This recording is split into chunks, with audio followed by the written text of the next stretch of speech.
Marcos capítulo 13, versículos del 3 en adelante. Y antes de leer la porción de las Escrituras, hagamos un poquito de memoria en cuanto a lo del otro día. La semana pasada estuvimos introduciéndonos al segundo punto de nuestro bosquejo general. ¿Se acuerdan? Hicimos un bosquejo general de los diferentes encabezados que nos encontraríamos de todo el capítulo 13. ¿Recuerdan? ¿Sí? Bien. Pues estuvimos introduciéndonos en el segundo punto de nuestro bosquejo general titulado Dolores de parto, el cual abarca de nuestro capítulo 13 del versículo 3 al versículo 13 en este evangelio que estamos atendiendo. Entre otras cosas estuvimos hablando de lo siguiente, empezando por las palabras de Jesús que suscitaron apropiadamente las preguntas necesarias de los discípulos en cuanto al templo y todo lo demás, que estas preguntas abarcaban más de lo que se refería al tiempo presente y destrucción del templo que Jesús vaticinó, ya que en el paralelo de Mateo podemos ver cómo los discípulos no solo apuntan a la destrucción del templo, sino que a la venida y a las señales antes del fin, llegando al final de los tiempos.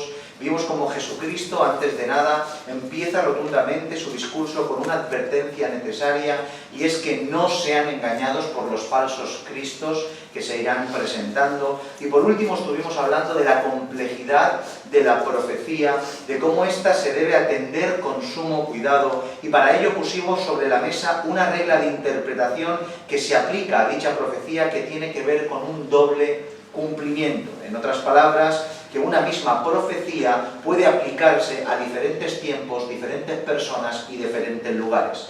Y precisamente con esa regla en mente es que vamos a pasar por esta porción de las Escrituras muy brevemente, ya que así entendemos que nos será muchísimo mejor su comprensión en cuanto a lo que dice Jesús en esta porción de las Escrituras del Evangelio de Mateo.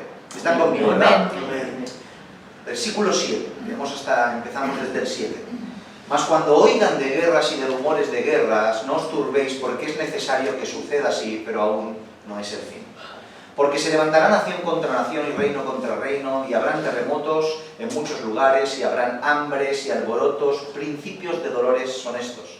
Pero mirad por vosotros mismos, porque os entregarán a los concilios, y en las sinagogas os azotarán, y delante de los gobernadores y de los reyes os llevarán por causa de mí, para testimonio de ellos. Y es necesario que el Evangelio sea predicado antes a todas las naciones.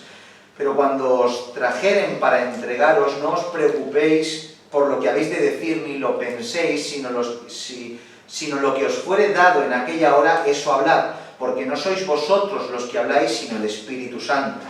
Y el hermano entregará la muerte al hermano, y el padre al hijo, y se levantarán hijos contra los padres y los matarán. Y seréis aborrecidos de todos por causa de mi nombre, mas el que persevere hasta el fin, este será salvo. Amén. Amén a su bendita palabra. Amén. De alguna manera podríamos separar estos diferentes acontecimientos proféticos en la boca de Jesús en dos grupos diferentes.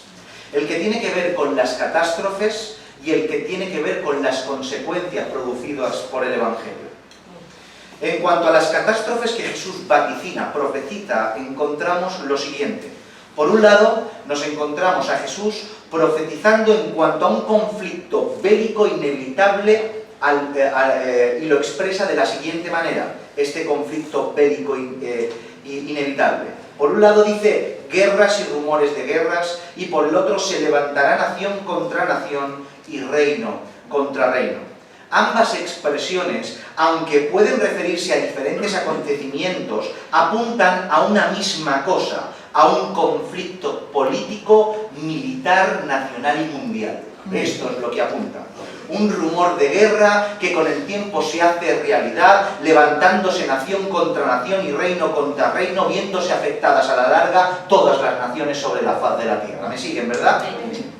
Cuando acudimos a la profecía en su totalidad, tanto en lo que encontramos en Marcos 13 como en sus paralelos, y todos aquellos lugares donde están registrados los acontecimientos futuros proféticos, nos daremos cuenta de una cosa solo leyéndolo superficialmente por encima, que la guerra es inevitable.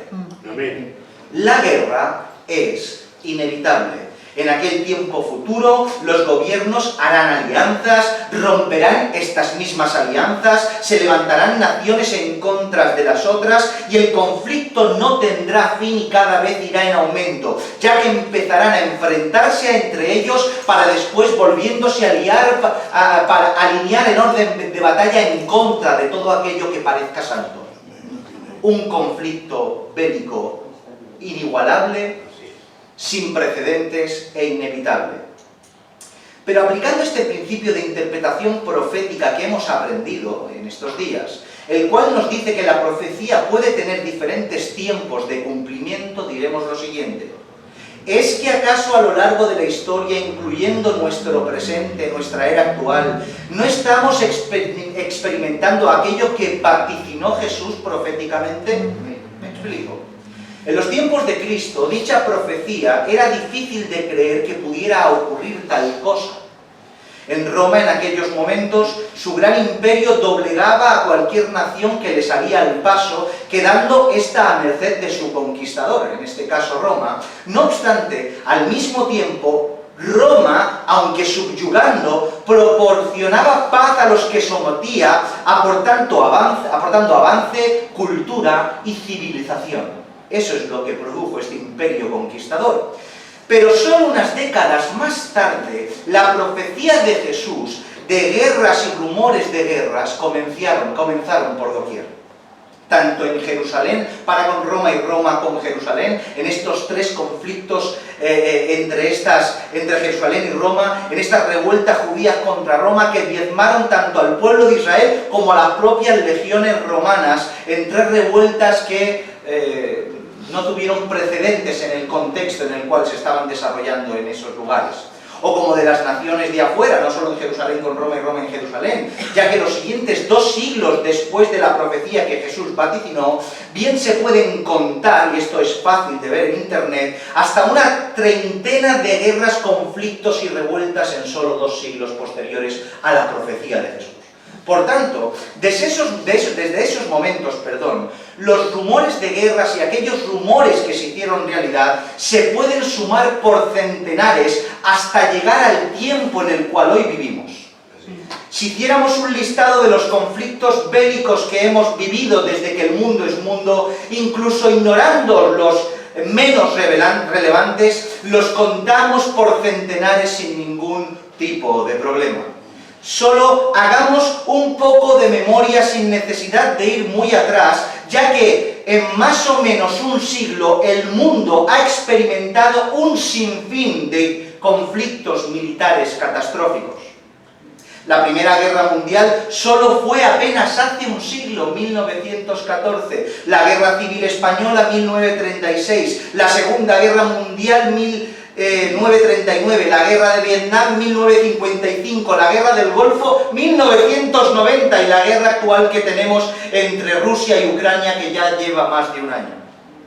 Y a todo esto se tiene que sumar la constante incertidumbre que nos provoca el rumor continuo de una guerra mundial inminente. ¿Digo algo que no es verdad? Amén. Amén. En cuanto a lo concerniente a las catástrofes naturales, dejando al margen las catástrofes bélicas, Jesús anticipa que el mundo sufrirá muchos terremotos, hambres y alborotos, y que de la misma manera que hemos mencionado acerca de los conflictos bélicos, se repite lo mismo y lo podemos aplicar con las catástrofes naturales. La profecía apunta a que el mundo sufrirá un sinfín de catástrofes que cuando uno las lee y después de leerlas piensa, el corazón se le sale del cuerpo, ¿o no? Por un lado, todo lo previo a los tiempos antes del fin, que es un compendio de una autodestrucción tanto del hombre como del mundo. Y como no, aquellos conflictos finales que a todos nos hace temblar, 7 sellos, 7 copas, 7 trompetas, 21 juicios de Dios a la tierra que vendrán, y eso nadie lo puede frenar. Dichas catástrofes serán tan fuertes que apenas quedará vida en el planeta, mis hermanos. No se cree lo que... No me creo lo que dice la Biblia. Y yo me creo todo lo que dice la Biblia. Amén. No quedará apenas donde ubicarse en esta tierra.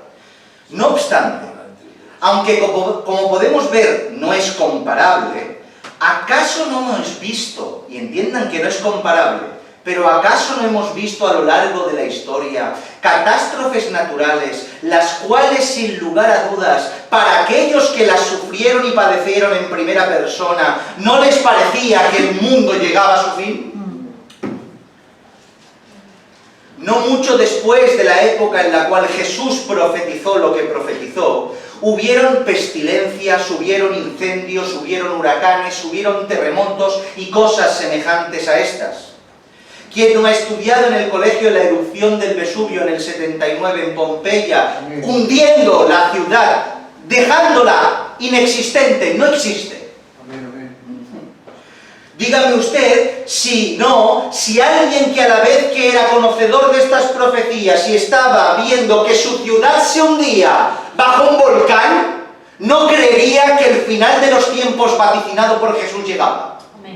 ¿O no?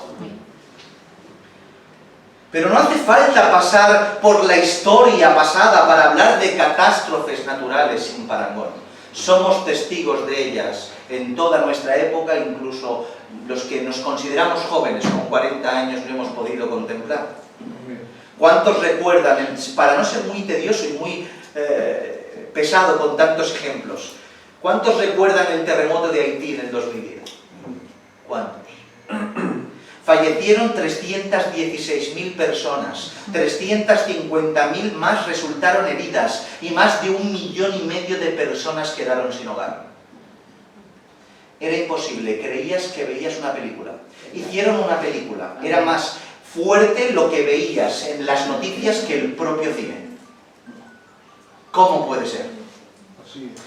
Todo este tipo de catástrofes traen en consecuencia lo que sigue mencionando en la profecía: hambres y alborotos. Todo va cogido de la mano. Por tanto, mis hermanos, aunque hemos dejado claro que para nada es comparable una cosa de lo del fin y lo que estamos viviendo y lo que se ha vivido, aquello que se ha vivido y aquello que estamos por vivir antes del fin, aunque no es comparable, podemos ver, también no es descabellado decir que dicha profecía en boca de Jesús ha tenido y seguirá teniendo su cumplimiento parcial, anticipado a lo largo de la historia, antes que se cumpla definitivamente al final de los tiempos. Espero que no se me pierda. Pero como hemos dicho, Jesús no solo profetiza acerca de las inminentes guerras y catástrofes, sino también de la inevitable persecución hacia los cristianos. Lo primero que debemos decir es que, sin lugar a dudas, cuando decimos que este tipo de padecimientos vendrán solo por causa del Evangelio, lo decimos con propiedad. O sea, que los que padecerán aquellos padecimientos, sufrimientos, valga la redundancia, serán los hijos de Dios que vivan la verdad en sus propias carnes, que enuncien la verdad y vivan la verdad, sufrirán en consecuencia todos estos padecimientos inevitablemente. Y eso está claro que señala esto, ya que leemos en el versículo 9 que dice: por causa de mí. Todos estos enunciados de padecimientos varios os vendrán solo por una causa, por mi culpa, por causa de mí. O sea, por causa de mí y de mi evangelio es que sufriréis aflicciones. ¿Cuánto amo a Cristo por ser tan sincero con nosotros? No hay nada más hermoso que eso. Que no nos atraiga con trampas, sino con una cruz. Es brutal en nuestro Señor, impresionante. Haciendo un breve listado en cuanto a lo que Cristo menciona sobre alguno de estos padecimientos por causa de la persecución, podemos leer lo siguiente: os entregarán a los concilios, en las sinagogas os azotarán, delante de los gobernadores y de los reyes os llevarán. Sorprendentemente, escuchen, incluso la familia se levantará en contra de sí misma, pero no para criticar o para señalar, sino que el hermano llevará al hermano, el padre al hijo, el hijo al padre, incluso hasta la muerte. Noten, mis hermanos, dicen que seremos aborrecidos por todos. La palabra aborrecer no solo es hablar, sino separado de mí, es extraer de mi lado. repulsión para con los del mundo, si es que la verdad del Evangelio transita por nuestros pies y se enuncia desde nuestros labios. Sin lugar a dudas, mis hermanos, es espeluznante los padecimientos que como creyentes se afrontaron, afrontaremos y deberemos afrontar. Pero siguiendo la misma línea de interpretación que hemos aplicado tanto a las catástrofes naturales como a los conflictos militares, una vez más diremos que aunque es evidente que las persecuciones que se sufrirán en los últimos tiempos no tendrán precedentes y son incomparables a todo lo que se ha vivido hasta hoy, todo lo que se vivirá antes de llegar al final, ¿alguien puede negar que aquello que profetizó Jesús no se ha ido cumpliendo a lo largo de la historia en diferentes marcos del tiempo? Saltándonos todos los padecimientos que hubieron en el pueblo del Señor antes de la venida de Jesucristo, y solo pensando desde su ascensión, muerte, resurrección, ascensión, hacia adelante, nos faltarían semanas para hablar de los padecimientos que su iglesia ha sufrido por causa del Evangelio. Semanas nos faltarían, meses nos harían falta. Les invito a que lean brevemente por encima una vez más el libro de los Hechos y podrán entender de lo que estamos hablando. Persecuciones, cárceles, escarnios, azotes, ejecuciones y todo lo que puedan imaginarse. Permítanme solo un ejemplo que encontramos sobre las espaldas del apóstol Pablo. Segunda de Corintios capítulo 11, no lo busquen, yo se lo leo, versículo 23 en adelante dice lo siguiente. Son ministros de Cristo como si estuviera loco Pablo. Yo más, dice Pablo, en trabajos más abundante, en azotes sin número, en cárceles trabajos más abundantes, en cárceles más, en peligros de muerte muchas veces, de los judíos 5 veces he recibido 40 azotes menos 1, 3 veces he sido azotado con vara, 1 vez apedreado, 3 veces he padecido naufragio, 1 noche y 1 día he estado como náufrago en alta mar, en caminos muchas veces, en peligros de ríos, peligros de ladrones, peligros de los de mi nación, peligros de los gentiles, peligros en la ciudad, peligros en el desierto, peligros en el mar, peligros entre los falsos hermanos, en trabajo y fatiga, en muchos desvelos, en hambre y sed, en muchos ayunos, en frío y en desnudez, y además de otras cosas, lo que sobre mí se agolpa cada día en cuanto a la preocupación de todas las iglesias. Para que me digan después que ser pastor es lo que dice en el Evangelio de la prosperidad con sus Rolls Royce, sus trajes, sus roles y sus chalets, diciendo que traigan aquí el diezmo. Esto es Evangelio y esto es ser pastor. Amén. Pero mis hermanos, esto solo era el principio. Con cada emperador que tomaba el poder, comenzando desde Nerón, pasando por Domiciano, siguiéndole Trajano y así sucesivamente, los cristianos fueron diezmados, perseguidos, apresados, torturados y asesinados por millares. Qué mensaje menos atrayente, ¿verdad? Si te atrajo aquí algo para tu beneficio, seguro que sales corriendo. Pero si te atrajo aquí Cristo, te quedas. Amén. Mis hermanos, encarcelados en fosos, tirando la llave y dejándoles que se pudrieran allí. Crucificados por las calles, colgados en maderos y prendidos fuego como antorchas. No es una forma de decir, utilizaban a los cristianos como luz para la noche. Amén. Muertos por familias en los circos romanos, donde un león arrebataba la criatura de los brazos del que lo sostenía, mis hermanos. No estamos hablando de cualquier cosa para que después nos quejemos nosotros, porque tenemos muchas cosas que hacer. Señor, perdóname, Padre. Amén.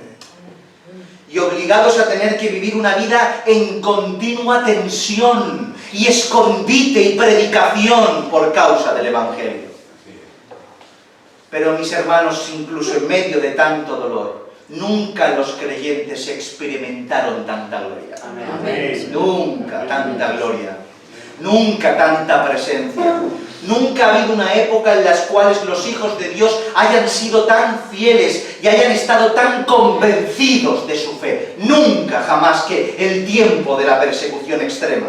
Todos aquellos que les perseguían terminaban capturándoles, incluso asesinándoles, pero no encontraban satisfacción, porque aunque podían doblegar su cuerpo y ser dueños de su físico, era imposible arrebatarles la idea de la cruz. Amén, Señor. La tenían impregnada en la mente y en el alma y no se la podían arrebatar, porque Cristo es así. Amén. Cristo te marca de una manera que es irreversible. Amén. No te deja otra opción. Y la gente quería arrancarles esa verdad, pero no podían, porque el Señor acompañaba a los cristianos. Amén. Y solo cuando un emperador inteligentemente amparó el cristianismo y lo puso como religión oficial del imperio y cesó así la persecución, es cuando el cristianismo empezó su decadencia y declive. El que tenga oídos para oír, oiga, porque como individuos como somos, necesitamos el extremo para vivir extremamente. Amén, Señor. Pero Él nunca nos ha dejado desamparados, mis hermanos, Amén. sino que nos ha acompañado siempre en este camino. Por un lado, dándonos las fuerzas necesarias, y nos las seguirá dando, y por otro lado, la sabiduría para poder hacerlo. De ahí a que leemos en nuestro versículo 11 de nuestro tema, que Jesús les alienta diciéndoles que no se preocupen, porque a pesar de ser entregados y expuestos ante los que los persiguen, el Espíritu les acompañará y les indicará aquello que tengan que decir. ¡Qué tranquilidad más grande! Que en medio de un juicio seguramente injusto no hará falta abogado, porque tu abogado hablará a través de ti. Amén. Siempre hemos dicho que el cerebro, yo he dicho que la mente es el mayor disco duro que existe. Es verdad, el cerebro es un disco duro que no tiene fin. Los recuerdos se almacenan y no se olvidan, pero hay un disco duro más elevado que aplicaría el concepto de la nube que se entiende hoy. Nosotros tenemos una nube, el espíritu, un almacenaje infinito de conocimiento que vamos adquiriendo, que se va acumulando, y el Espíritu en el debido momento lo baja de la nube del Espíritu a nuestro receptor, que es nuestro cuerpo, y nos ayuda a hablar lo que corresponde en cada momento. Pero como bien dijo el hermano Josep María hace unos días, el Señor no te recordará lo que con tu esfuerzo no aprendiste. Amén. Aleluya. El Señor no te recordará aquello que tu negligencia ignoró. Andy, el Señor no te recordará aquel texto de la Escritura que dijiste no lo voy a leer más. El Señor me recordará aquello que con diligencia me puse delante para estudiar y para aprender. Amén. Pero seguimos. Resumidas cuentas, esta es la tesitura de los cristianos que han abrazado la verdad y la viven: una continua persecución, un continuo señalamiento que no dejará de ir en aumento hasta llegar hasta el fin. Y no es casualidad que nuestro Señor Jesús en el versículo 13 nos diga que el que perseverare hasta el fin, éste será salvo. Pero tenemos que entender lo que Cristo quiso decir con esto. Tenemos que decir que este fin no se refiere al fin de los tiempos, o sea, el que perseverare en ese fin, éste será salvo, sino el fin individual de cada cual. ¿Me siguen? O sea, que sea fiel hasta el fin individual de la trayectoria de su vida, no hasta el fin enmarcado en un tiempo profético. Eso demostrará la evidencia de un verdadero creyente y por ende un salvo automático. Y esto, mis hermanos, sin entrar aquí, porque sería muy largo, y esto no significa que somos salvos por obras. O sea, que por medio de nuestra obediencia, cuando llegue al fin, mi fin, en base a la suma de mis buenas acciones que superen mis malas acciones, Dios sumará, hará una cuenta positiva y me salvará. Para nada. Perseveraré hasta el fin, porque antes de que naciera el Señor ya me miró. Amén. Por tanto, como el Señor me vio, el Señor me rescató, me dio de su gracia, me da de su provisión y me da de su fuerza, entonces es porque puedo llegar hasta el fin.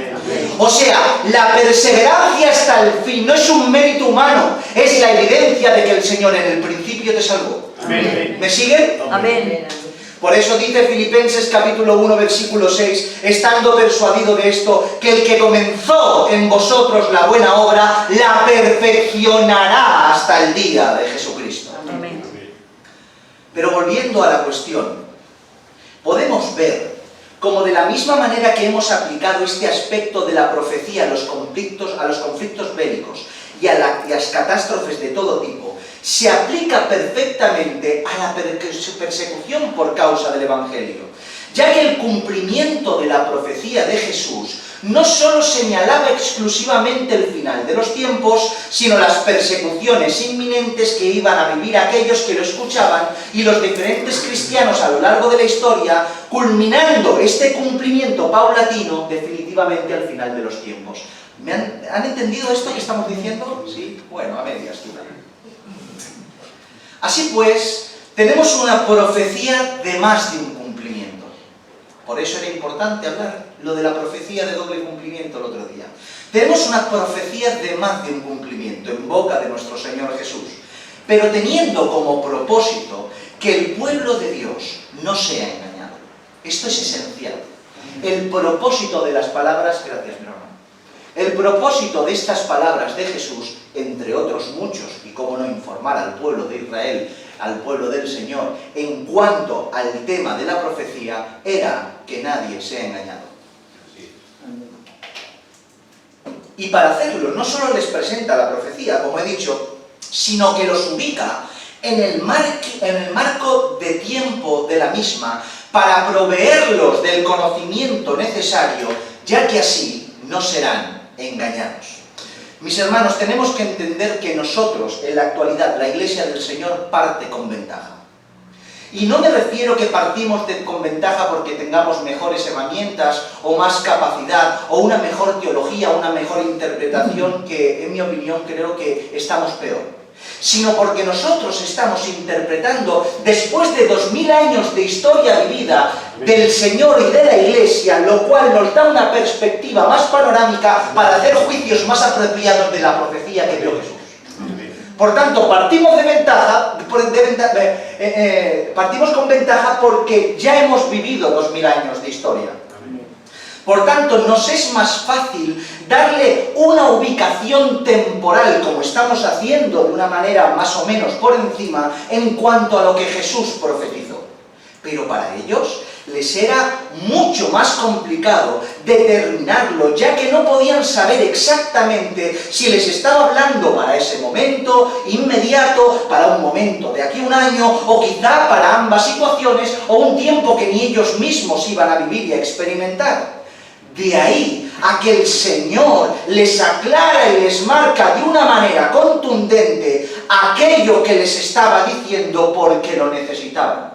Por eso les dice tres cosas, entre muchas: que nadie os engañe, porque aún no es el fin, estos son dolores de parto. Amén. Amén. Otra vez, ante la posible incertidumbre del vaticinio de Jesús y su profecía, el Señor les dice que nadie os engañe, aún no es el fin, esto solo son dolores de parto. Como pueden ver, estas dos menciones, aún no es el fin y los dolores de parto, señalan el tiempo en el cual Jesús establece esta parte específica de la profecía para no dejar lugar a la confusión a sus discípulos. El Señor Jesús, dentro del contexto de esa parte de la revelación profética, de una manera clara y concreta les advierte: aún no es el fin. En otras palabras, Jesús les está diciendo que a pesar de que veáis catástrofes, a pesar de que oigas rumores de guerras y vengan guerras, a pesar de que hayan hambres, a pesar de que hayan alborotos, y por mucho que os veáis en estrechos por causa del Evangelio y la persecución, incluso aunque os lleven a la muerte, aún no es el fin. Amén. Normalizando, si se puede decir así, de esta manera, aquello que iban a acontecerles sin que llegaran a pensar que el tiempo del fin era inminente. El Señor se encargó de decirles: vais a estar un tiempo aquí, no vengo mañana. ¿Me entienden? Amén, amén. Jesús le pone un nombre, terminamos, Jesús le pone un nombre muy particular a este periodo previo antes del fin. Lo llama dolores de parto. A los tiempos antes del fin los llama dolores de parto. Y la verdad que no hay un ejemplo mejor, más bien dice principios de dolores. Nosotros entendemos que son una mención a esos dolores. Que no hay un ejemplo mejor para definir aquello que quería decir y al mismo tiempo que todos lo comprendieran. Qué hábil, qué buen pedagogo, qué maestro más impresionante era nuestro Señor. Dolores de parto, principios de dolores son estos, ya lo dijo todo. ¿Quién de los presentes no conocían en los tiempos de Jesús esta mención respecto a los dolores de parto? ¿Quién no lo conocía? Todos de alguna manera habían experimentado de más de cerca o de más de lejos cómo una mujer daba luz en aquellos tiempos. En aquel tiempo no era como hoy. No habían hospitales, no habían quirófanos, no habían UCIs, no habían cesáreas, no habían epidurales, sino que parían con todo el respeto en las casas a pleno pulmón, manta y toalla. Tampoco ni existían. ¿Entienden? Esos dolores de parto, cuando una mujer en una casa daba luz, todos sus habitantes experimentaban de alguna manera los gritos desgarradores cuando una mujer, previo al alumbramiento, tenía y lo sufría. Es por eso que Jesús pone ese ejemplo, ya que sin mucha más explicación y con una simple ilustración, ellos se dieron inmediatamente cuenta, como mínimo, de un par de cosas. Que se alumbrará con dolor y que ese dolor anuncia no es el fin, sino lo previo al alumbramiento, y que ese previo al alumbramiento llevaría dolor. Y esto es precisamente lo que Jesús estaba intentando decirles. O sea, que nadie os engañe, porque aunque no es el fin, ya que solo son los dolores de parto previos al momento final que dará lugar al alumbramiento, tenéis que entender que estos dolores los padeceréis vosotros, pero no es el fin. Son los dolores de parto antes del fin. En cuanto a que esos dolores de parto encontramos diferentes posturas, mis hermanos, interpretativas según los marcos doctrinales de cada cual. No obstante, sin meternos en el tema, diremos que según las Escrituras, todo apunta a que los dolores de parto, escucha bien, se iniciaron tras la ascensión de Jesús y concluirán en los momentos finales antes de su inminente venida. Amén. Amén. Ese periodo. Desde su ascensión hasta que Él venga en su segunda venida. Ese es el marco de los dolores de parto. Ese es antes del fin que estaba hablando Jesús a sus discípulos. Y podremos afirmar tal cosa solo con el propio contexto en el cual Jesús lo expresa y con aquello que venimos afirmando durante todo el sermón.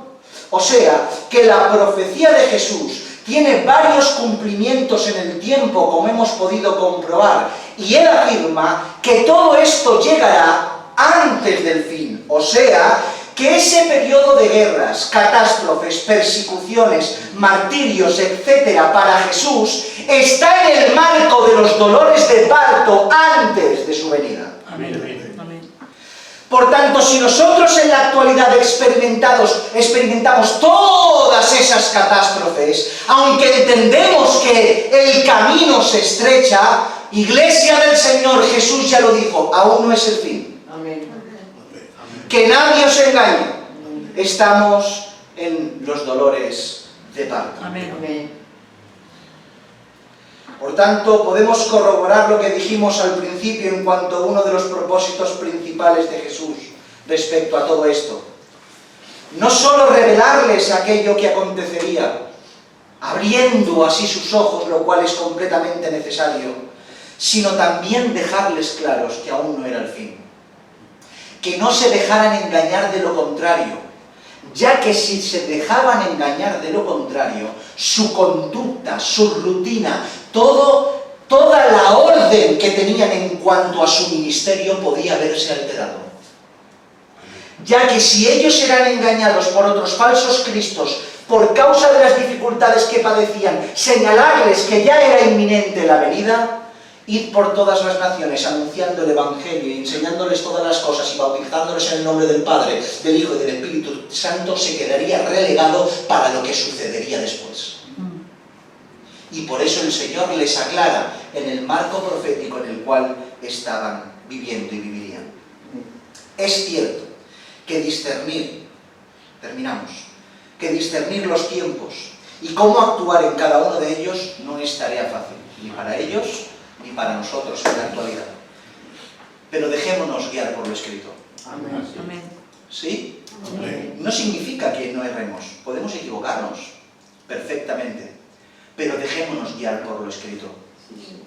Aferrémonos a lo que está en las Escrituras para intentar ajustarnos a los marcos proféticos y a lo que tenemos que hacer en cada tiempo según lo que la Escritura establece. Ni nos adelantemos ni nos atrasemos. Sigamos las pautas y las diferentes formas de afrontar cada tiempo profético de la manera que las Escrituras nos enseñan, sin adelantarnos ni retrasarnos. ¿Están conmigo? Amén. La semana que viene atenderemos, bueno, la semana que viene, la próxima vez que hablemos del Evangelio de Marcos, nuestro culto de lectura, atenderemos nuestro tercer punto general en cuanto a lo que se refiere a la abominación desoladora, dándonos cuenta, ahora sí, en ese momento sí, respecto a la diferencia grande que el propio Evangelio de Marcos capítulo 13 nos enseña entre lo que está antes del fin y los dolores de parto y el tiempo en el cual la abominación desoladora se manifieste. Donde hay una gran diferencia entre el antes y el después y un ajuste, reajuste en cuanto a lo que la Iglesia del Señor tiene que hacer en ese tiempo. ¿Entienden esto? Amén. Mis hermanos, no se me ha pasado, porque sé que seguro que muchos estarán diciendo, te has saltado un texto, ¿verdad? No quieres afrontarlo, para nada. Si el Señor lo permite, en una breve introducción intentaremos explicar qué es lo que se refiere nuestro Señor Jesucristo en cuanto al versículo 10 y sus aparentes incongruencias en cuanto a que el Evangelio tiene que ser predicado por todos los lugares. Intentaremos hablarlo porque nos hemos puesto delante del Señor de que queremos predicar todo el consejo de Dios. No nos vamos a saltar nada. Eso no significa que nos encontremos con algo y desde aquí digamos, no tengo ni idea de qué significa. Puede pasar perfectamente, pero intentaremos afrontar con humildad todo lo que la Escritura expresa, porque esa es nuestra labor en el nombre del Señor. ¿Amén? Vamos a orar al Señor. Inclina tu cabeza.